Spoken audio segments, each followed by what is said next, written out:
Pastor Praveen Kumar మృతి కేసులో వీడుతున్న చిక్కుముళ్ళు. ఆ 3 గంటలు ఎక్కడున్నారో పోలీసుల విచారణలో ఈ క్రింది విషయాలు బయటపడ్డాయి.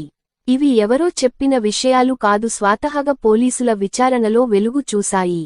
ఈ నెల 24న హైదరాబాద్ నుంచి బుల్లెట్పై రాజమహేంద్రవరం బయలుదేరిన పాస్టర్ మధ్యాహ్నం కోదాడలో మద్యం కొనుగోలు, కంచికచర్ల, పరిటాల మధ్య అదుపుతప్పి కిందపడటంతో గాయాలు, పగిలిపోయిన బుల్లెట్ హెడ్ ల్యాంప్, చేతికి గాయాలు. రామవరప్పాడు రింగ్ వద్ద పాస్టర్కు ఎస్ఐ ప్రవీణ్ సాయం.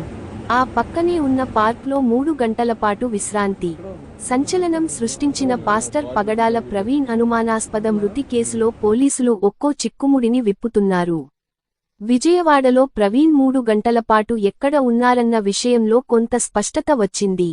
రాజమహేంద్రవరం చేరుకోవడానికి ముందు ప్రవీణ్ విజయవాడలో ఆగినట్టు పోలీసులు చెప్పడంపై అనేక అనుమానాలు వ్యక్తమయ్యాయి.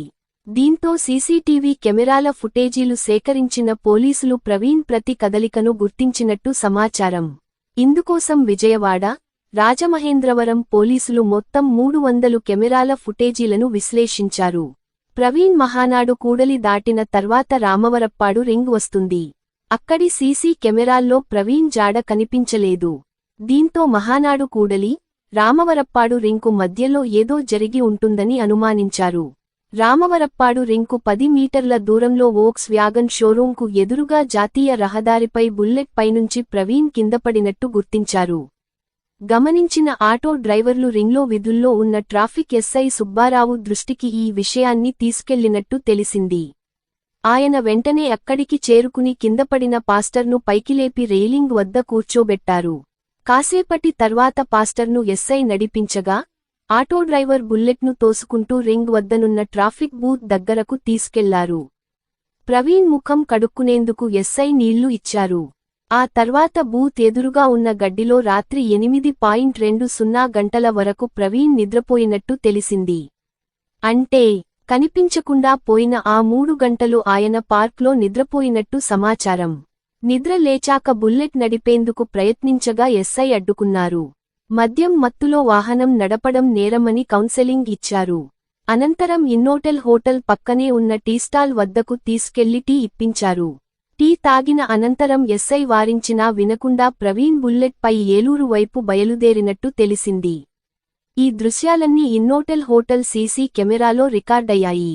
మరోవైపు ఏలూరు చేరుకున్న ప్రవీణ్ అక్కడ టానిక్ వైన్స్లో మద్యం కొనుగోలు చేసి రూ. 350 ఫోన్ పే చేశారు.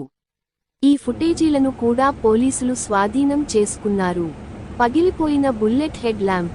హైదరాబాద్ నుంచి ఈ నెల 24న ఉదయం 11 గంటలకు ప్రవీణ్ అన్ని ఏర్పాట్లతోనే రాజమహేంద్రవరం బయలుదేరారు. విజయవాడ చేరుకోవడానికి ముందు పలుచోట్ల ఆగినా ఎక్కడా హెల్మెట్ తీయలేదు. రామవరప్పాడు రింగ్ సమీపంలో పడిపోయినప్పుడు ఆయన ఎవరో ట్రాఫిక్ ఎస్ఐ సుబ్బారావుకు తెలియదు. వాహనం హెడ్ ల్యాంప్ పగిలిపోయి వైరుతో వేలాడుతుండటం, సేఫ్టీ రాడ్లు వంగిపోవడం, చేతులు కొట్టుకుపోయి గాయాలు కావడం, హెల్మెట్ సొట్టలు పడటంతో ఎస్ఐ ఫోటోలు, వీడియోలు తీశారు. హైదరాబాద్ నుంచి బుల్లెట్ పై బయలుదేరిన ప్రవీణ్ మధ్యాహ్నం కోదాడలో ఆగి ఓ మద్యం దుకాణంలో ఫోన్ పే ద్వారా రూ. 650 చెల్లించి మద్యం కొనుగోలు చేసినట్టు తెలిసింది. ఆ తర్వాత ఎన్టీఆర్ జిల్లాలో ప్రవేశించడానికి ముందు మద్యం తాగినట్టు పోలీసులు అనుమానిస్తున్నారు. అనంతరం కంచికచర్ల, పరిటాల మధ్య అదుపుతప్పి కిందపడటంతో గాయాలయ్యాయి. బుల్లెట్ హెడ్ ల్యాంప్ పగిలిపోయింది. ఆయన చేతికి గాయాలయ్యాయి. అక్కడి నుంచి గొల్లపూడి చేరుకున్నాక పెట్రోలు పోయించుకున్నారు. అప్పటికే ఆయన మాట్లాడలేని స్థితిలో ఉన్నట్టు బంక్ సిబ్బంది పోలీసులకు చెప్పినట్టు తెలిసింది. పెట్రోలు పోయించుకున్నాక రూ. 872 ఫోన్ పే చేసినట్టు సిబ్బంది తెలిపారు.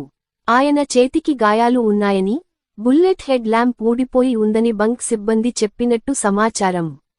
అనంతరం Durgagudi flyover, Rajiv Gandhi park, Pandit Nehru bus station మీదుగా బెంజిసర్కిల్ రెండో ఫ్లైఓవర్ ఎక్కి మహానాడు జంక్షన్ కు చేరుకున్నట్టు తెలిసింది.